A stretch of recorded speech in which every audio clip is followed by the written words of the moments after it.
Welcome to another edition of Behind the Mask with Rich Glazer. We're excited today to have Bill Gore.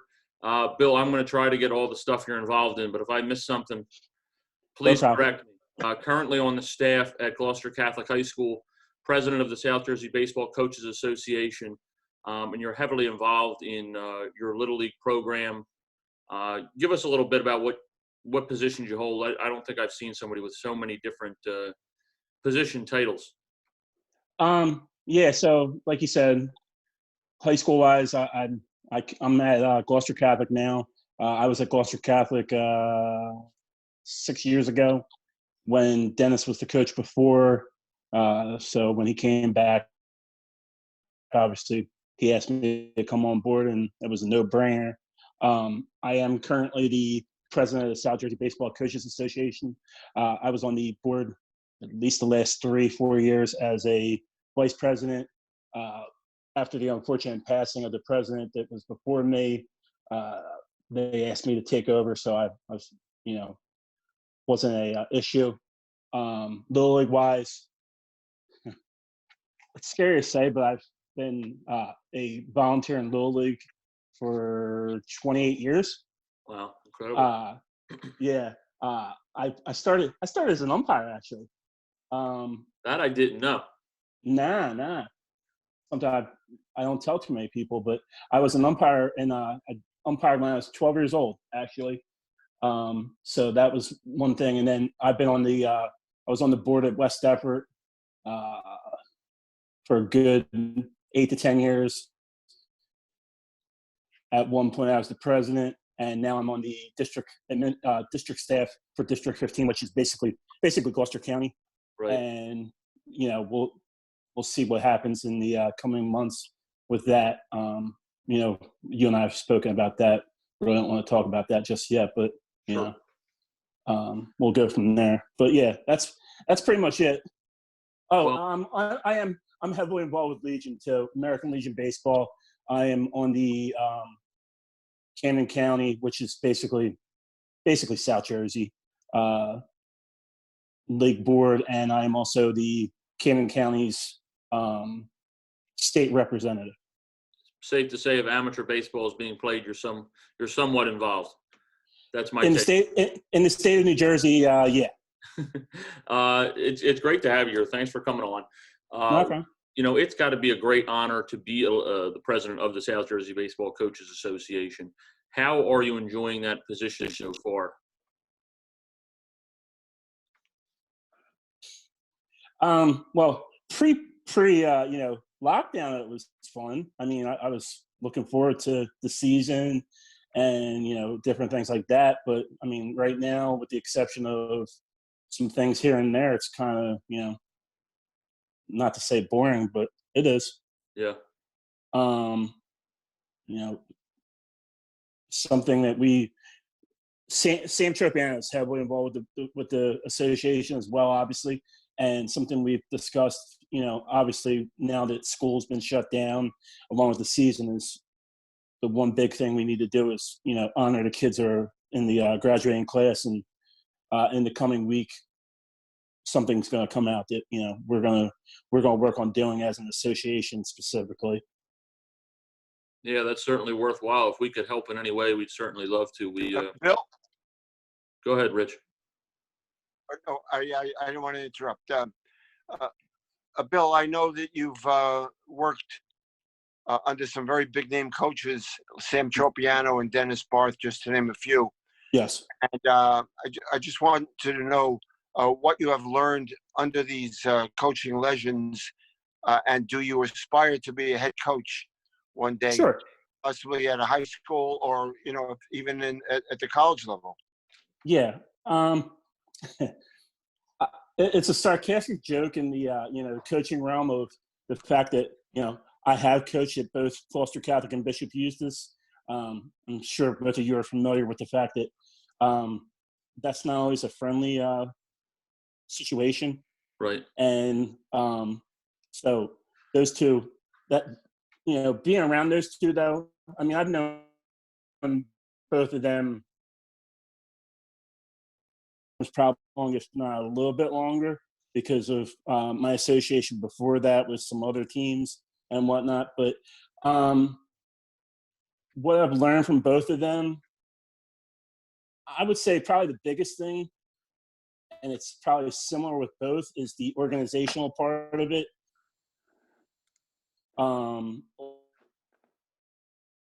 A couple different people I've been associated to, not only in baseball, but just, where I work at and whatnot.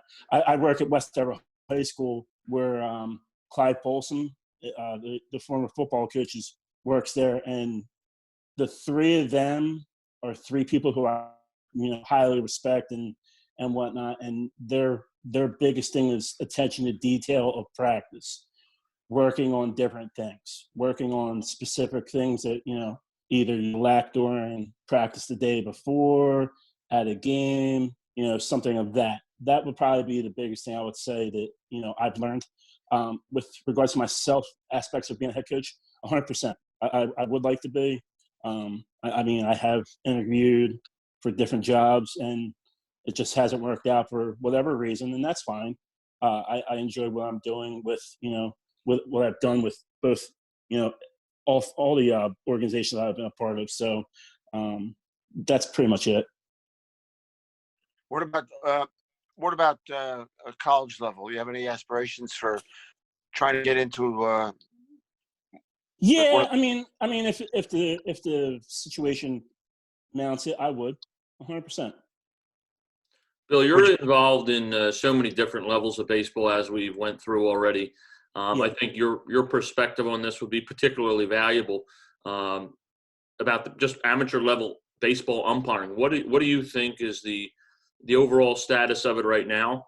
Including everybody in the South Jersey area, us included. What's good? Sure. What's bad? What do we have to get better? So, since you and I talked, you wanted me to be on this. I've kind of thought about this, and to be honest, especially at the younger levels, it's not easy to get an umpire. If you're not on the big field, it's really hard. Bill, you're just so everybody watching knows what you're talking about. You're talking about Little League, I assume, right? I'm talking just in general, I've had association with travel ball and stuff like that. And it's not easy to go. 50-70 is okay to get an umpire, but if you're on the 46-60, it's hard to find somebody. I'm not talking just as a volunteer or even, in the association situations. It's not easy. And that's a big thing. But then with regards to, different levels, obviously guys who are more experienced are going to go towards the, bigger, more well-known levels of ball. High school, Legion, college, the travel ball situations. That's what I've seen. But then if you really want to be involved in, say, for example, Little League, if you want to be at the high levels, stuff you see on TV and stuff like that, you see people who are, college level umpires. The prime example for me, because I obviously that's my biggest association, with the exception of, high school and whatnot, is Little League. The person who did the home plate for the Little League World Series last year, she is a woman who actually is a college umpire. Yeah. The Little League World Series is obviously quite an honor, and then I imagine when you get down we have a couple of questions. We actually have a question in the mailbag about Little Leagues that I think you'll be able to expand on quite nicely. But the local Little Leagues probably struggle more so without the fanfare and without the cameras and everything else to get umpires. 100%. Yeah. Go ahead, Rich. Yeah, I have a question, but I just wanted to know, just as a matter of curiosity, how many members do you have in your South Jersey Baseball Coaches Association? 94 schools. So we cover we have 5 conferences plus 2 independent schools. We cover Burlington County's It's called the Burlington County Scholastic League.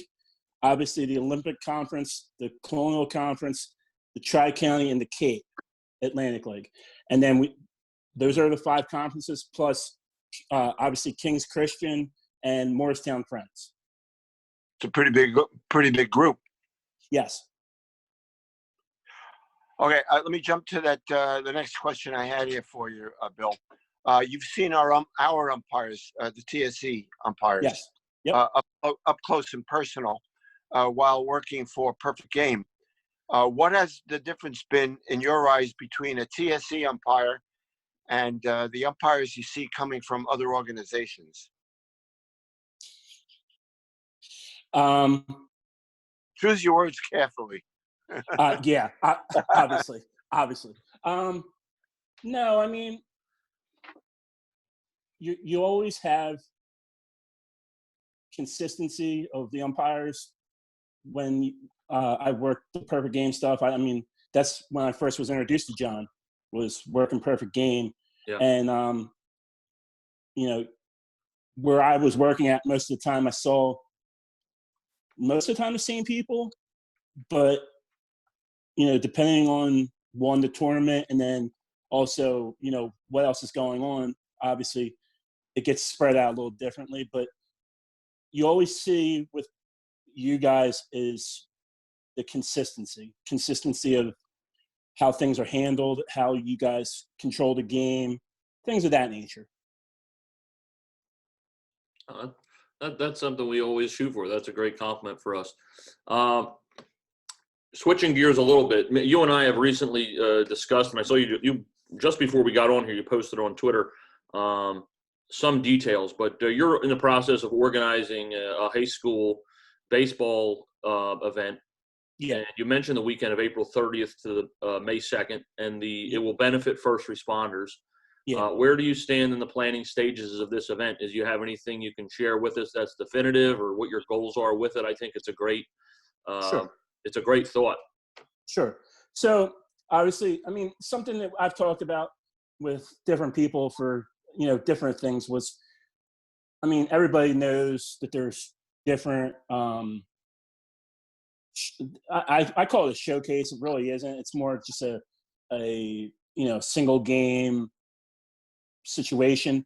I mean, there's one down in Mainland called Coaches versus Cancer that's, well known. There's one up in North Brunswick, and then there's one in the Toms River area that they have. I mean, let's be real. Everybody who, all of us all know that, South Jersey baseball is pretty good. I mean, top to bottom. And I just wanted to do something on this side of South Jersey to, showcase it. At first, it was something to honor a kid who I coached, who unfortunately, things happened that he passed away.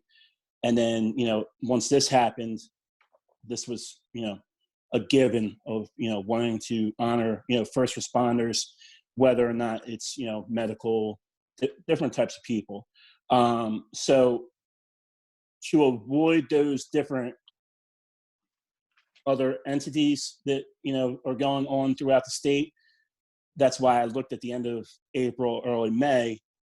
I have spoken to actually Mike Rucci, I think yesterday, and I think we're almost definitive that we're going to play most of the games at Mid-Atlantic at the old bullpen, and then we're trying to finagle, put together a place to play under the lights.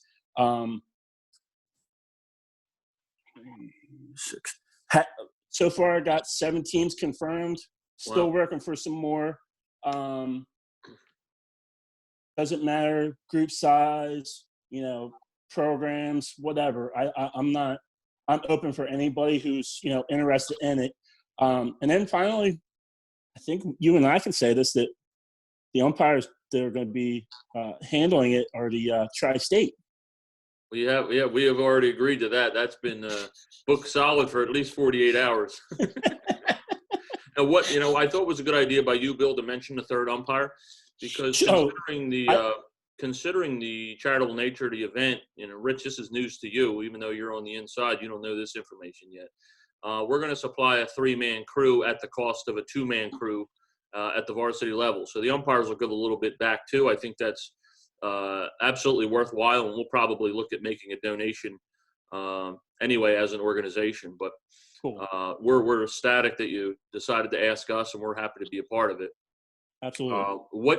Give me a little bit of details, if you have them. I don't want to put you on the spot, but you'll match up the teams as you see fit for some good matchups. It'll be a weekend style event with a winner of a tournament style, or will it? No, it's just a single game, because I'm not sure if you guys are familiar with it, but people who are coaches and stuff like that in the game, we're limited to 25 games plus a tournament. Right. Now, what our situation is, most teams try to count the Diamond Classic, there's so many teams who host their own tournament style situation that if you try to do something over a weekend, especially at that point of the season, it's almost impossible to get the level of teams that you want to have. Right. So it's just a single game. It would count towards your 25, or if there's ways that you can work around it to make it your tournament. I don't know. That's not my business. But that's where I'm at. Well, it sounds like, we would consider it, I'm sure you would too, at the early stages, and we already have 7 teams. It looks like it's going to be a worthwhile event, so we're very happy and proud to be a part of it. Awesome. Go ahead, Rick. Go ahead. I'm sorry, Bill. Go ahead. The only thing I was going to say, besides, we're talking not just South Jersey either. I've already had one team commit from Mercer County. So anybody who's, the tri-state area, if somebody's in the area, doing a trip or anything, I don't care. I'm just looking for enough teams to fill up the spots. So yeah, right. That's just all. We'll put your Bill. We'll put your contact info in the description of the video. This way, so if any, we get a bunch of head coaches probably watching this stuff, they can reach out to you. Appreciate it. Yep. Go ahead, Rich. Bill, excuse me. We know that you're heavily involved in your local Little League program. The Little League volunteer dynamic has always been a point of differing opinions, especially with respect to the umpires. How do you feel about volunteer umpires, and does that make the job of filling umpire assignments more difficult? So this is how, at least in our district, we handle it. I don't know exactly how others handle it, but this is how we do. During the regular season, this is not the district tournaments, the all-stars, stuff like that. Every league is responsible for how they handle their umpires. Okay. During the district tournaments, we, as a district, we only provide umpires for the quote unquote semifinal and the final. Okay. And then after that, if you go past the district tournament, the rest of the umpires going forward are provided either by the district, the section, which is again South Jersey for in our situation, or when you get to the state, it's again same situation. Personally, as I said, and I actually was surprised I caught John on being the fact that I did umpire. Volunteering as an umpire. We're good. Depends on who you ask. As a volunteer umpire, it is hard. I will give you a great story, and there's some people who are still around that can attest to this. I think I was 13, 14 years old, and I'm doing softball. Don't know anything about softball except I'm calling balls and strikes safe and out. Right. I don't know if I'm, calling, a crow hop, anything like that. Girls leaving early. I'm by myself too, doing a 14, I believe at the time it was 13 to 15-year-olds. Let's just say by the end of the game, I needed a police escort from the field. There. So, yeah, I mean, the volunteer end of it, to the most point, is almost non-existent now, except for, like I said, um, the elite game, the Right. district finals, and then going further. I know Little League wise, we try to also have what's called junior umpires, which is basically a high school age kid, try and get them into the umpiring realm. And basically what happens is you get one, hopefully maybe one, definitely, more than one most of the time with an adult umpire. That's okay. It's going okay. It's not as good as, people would like. But, I mean, I'm realistic that, it's starting to go towards the level of you have to, do the paid umpire situation. Yeah, it's been I would imagine over the last several years, maybe 10, 15 years, the evolution of it.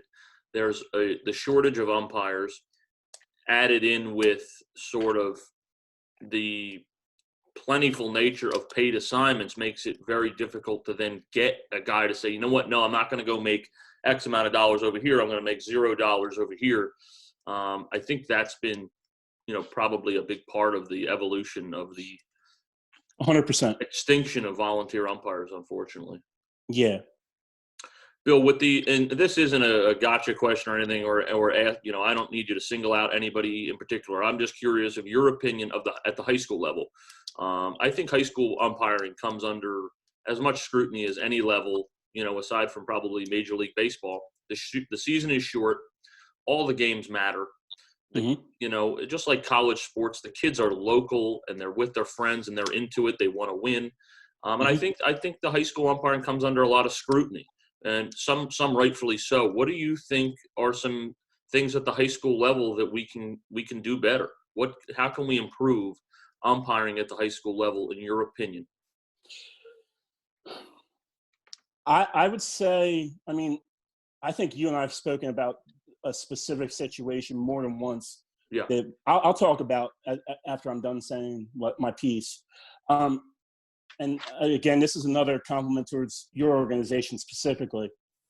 The fuse, let's call it that, of umpires in your organization, a lot longer than a lot that I've dealt with in the past. And I have no problem saying that.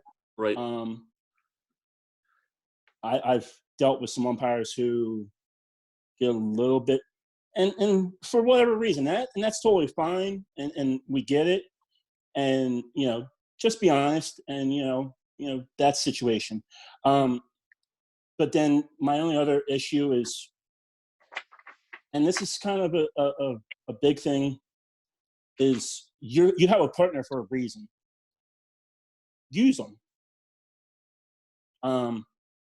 I have no problems, and more than enough people were at that game, and I'll say it, and I hope somebody texts me after this.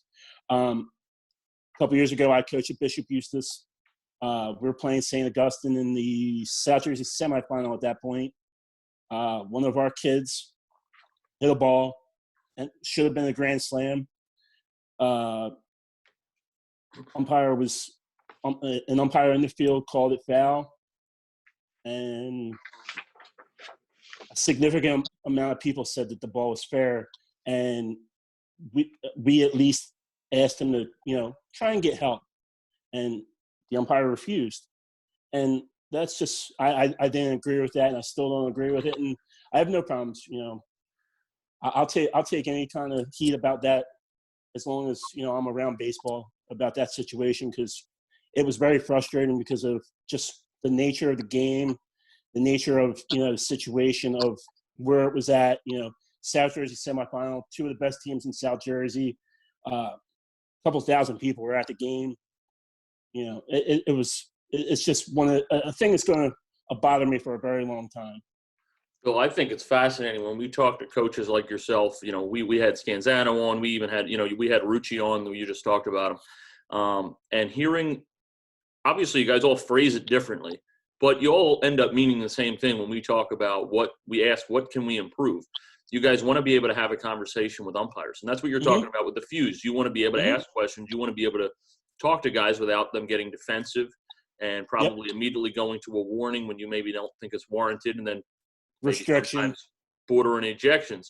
And then the second part is you want when it's possible to get help. And it's funny that you're on this podcast because we feel exactly the same way. My first year as a high school assigner is this year. We've mandated that if we can get help, if it's legal for us to get help, and you as a coach ask normally and respectfully, that's all. That's the only two caveats here. We're going to get help, and if we don't, the umpires are going to have a problem once we find out about it. And we've gotten a lot of great feedback on that, and I would implore other organizations to put that forward and make that a mandate. 100%. I mean, I'll even go further, and this is 2017. I'm at the West Effort State Final, and the last out of the game was a bang play, and it's a 3-man crew. Umpire makes one call. Coach comes up and asks him, like you said, politely, correctly. He asked him, just make sure it's the right call. They go, they talk. Umpire reverses his call and ends the game.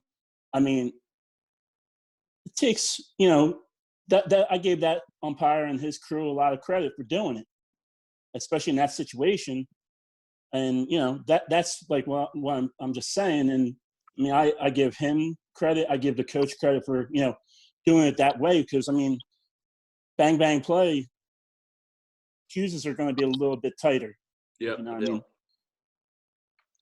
Good answers, man. It's interesting that no matter who we ask, the coaches all want the same thing. It's really a fascinating thing. Let's transition here. We got a bunch of fans submitted. Well, 4 fan submitted questions. Pretty good for how late I put it up. So let's get right to them. Brad from Paulsboro, New Jersey, says Little League has taken a pretty big hit over the years in South Jersey area specifically. What do you see as the future for local Little Leagues? So this is, again, going back to, the future and everything for me personally. And I'll say this and safely say this. You have to adapt. We're going to have to adapt as Little League. We're going to have to work with, the travel ball organizations, the teams and stuff like that. I mean, I'll even go as far as saying that American Legion kind of has to do it too. The travel balls, it's a hot commodity, and we have to work around it. And, most travel ball, as you guys know, is on the weekend. We need to work around them to be able to play, during the week, and be flexible enough to let them play on the weekends. Certain leagues, especially in our district specifically, and no surprise, they're the stronger leagues, have already, worked with them. So, I mean, that's something that I would say personally is just, adapting to the situation of working with travel ball. Yeah, I think that's a great point that not a lot of people are talking about. Go ahead, Rich. Yeah, before I ask my questions, I just want to I was reading the New York Times today, and there was an interesting story about the 1918-19 World Series and so forth. And I came across a picture. Take a look if you can see it. What the umpires looked like then, how they dressed, where they stood. Can you see it? Well, we can't see it, but I can't see it now. I saw a picture quickly. Well, it looks like he's wearing an umpire a catcher's chest protector. Yeah, look at it. Can you see it okay? I can see not anymore. That player right now. I saw the umpire for a minute. Rich, put the newspaper down. Rich, give him question 2. Bill, if you were starting a baseball program tomorrow, how would you go about selecting the best umpiring organization for you? Who would you choose? Questions coming from Tim from Pedricktown, New Jersey. Okay. Bill, I didn't ask the question, but I think it'll be fascinating. The fascinating part about this will be how would you go about it? Like, what boxes would you want to be checked before you made a move? Okay, so let's go. This is pretty easy for me. Again, the first thing is going to be money. If there's going to be any kind of difference in money situation, I am, obviously a little more involved in baseball, so I'm going to be looking for an umpiring association that would be a little bit more reliable. John and I have spoken about other things in the past, reliability, having an understanding of, having rules of, what our situation is, how much time before you can cancel a game, what's the, the fees of that situation and, things of that nature. But, picking the actual umpiring association, I'm going to do my research for one. If I'm not, as involved as I am, I'm going to look into who uses who, and then also what their feelings are. I'm going to rely on people who, I know and I trust. Gotcha. I thought that was a very fascinating question. Reg, you could take question 3 too. All right. Oh, there you go. You just cut off for a second, but go ahead. Yeah, Okay. I got it. All right. Question is coming. This question is coming from a gentleman named Bill, and he doesn't give his location. He says, "Don't worry about it." I think we've heard from this before. He asks a question every episode. Okay. But he never discloses where he's from. Okay. Anyway, his question is this. I have watched all of the podcast episodes, and many coaches have told stories of John Gallante actually attending perfect game events to evaluate the umpires. I find this hard to believe. Can you speak to your experience at Perfect Game on this topic? I doubt this question ever gets read on the air. And every time he sends a question, despite his doubts that it's going to be read, we read it. He always read it. I 100% can answer this question. And John knows I can because I've spent more than enough days there. Long days, too. Several. I've sat with John, and I've been, close enough to John to know he's there, if not the whole day, most of the day. And he watches every umpire that's at that location, specifically. And he talks to him, and if something he doesn't like, he will tell you. So that's really it for me. Anytime I see John at a game that he's not umpiring himself, he's watching, extensively to see, what's going on, and he will say something to you. Yeah, I think what prompted that question, Rich, I don't know if you remember, we had Rucci on, and Rucci was telling a story about how he was working at PG. He was like the site rep. I think he was at Landis Park, and he texted me. He sent me a message on Twitter and said the plate umpire over here at Landis is really bad. And he said that I showed up 20 minutes later to watch the umpire. And I guess a lot of people thought that was like some infomercial BS, but that's fine. Appreciate you speaking to your experience. Glenn from Glen Burnie, Maryland. That's a location there. Have you ever seen the infamous ejection tutorial video on YouTube? Your thoughts? Is this something umpires should be taught? I've actually watched it a couple times. Sometimes for entertainment. Sometimes actually, I honestly watched it one time specifically just to see where you guys feel about, how far you can go. John will be surprised to hear this. I have been ejected from a couple games. When? They were Little League games, and we won't talk about them. One of them I 100% deserved because I went out on the field during the play. And the other one, I just was nonstop on the umpire, and that's fine. Yeah. But no, I watched it like I said, for entertainment, because you both know him very well. Kurt's entertaining in that video. Oh man, Kurt got a lot of attention for that video, as we well should have. That was a hell of a performance he put on. He was very good. I enjoyed that thoroughly. But I like I said, I watched it for the entertainment purposes of watching Kurt and some other people, and then I watched it, like I said, as a coach to learn, just to see, you know, where to go, how to speak to somebody, and so forth. I mean, like we talked about earlier, coming out to talk to an umpire, I've had my issues Right. of in the past, a long time ago. I will say, of how to talk to an umpire, and I think I've gotten better with it. I think I have, I think I safely can say I have, respect of most umpires in South Jersey, as a coach. Bill, did you, when you saw the video, and you're not going to offend me if you say yes, did you find anything in it that was either that you thought was inappropriate or that you thought was too quick of a trigger, anything like that? No, not at all. We got a lot of pushback from some people, and obviously the video, I don't want to say viral, but it had like 300,000 views, so we got a bunch of comments on it. No. And, comment sections on the internet are pretty ruthless, so.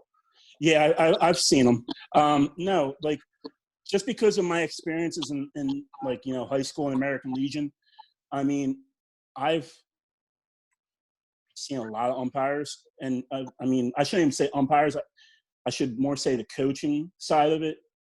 They go a little extreme, and sometimes I'm surprised how far umpires let them go. And then there's some who just, you come out of the dugout, you get thrown out. Yeah. There's got to be a happy medium somewhere in there where we have respect on both sides, and I'm hoping, if anything positive, I think I tweeted it last week or whatever, but if anything positive comes out of this long break, hopefully it's a mutual respect when we get back on the field between coaches and umpires. Yeah. So, Rich, you have anything else for Bill? I am good, and Bill, I want to thank you very much for taking time to join us. I appreciate that. Bill, thanks for everything you do for South Jersey baseball. I really enjoyed talking to you, and hopefully we continue to work together in the future. Yep, definitely will. Lots of luck in the planning of your event. Thank you. Be safe, Bill. Thank you.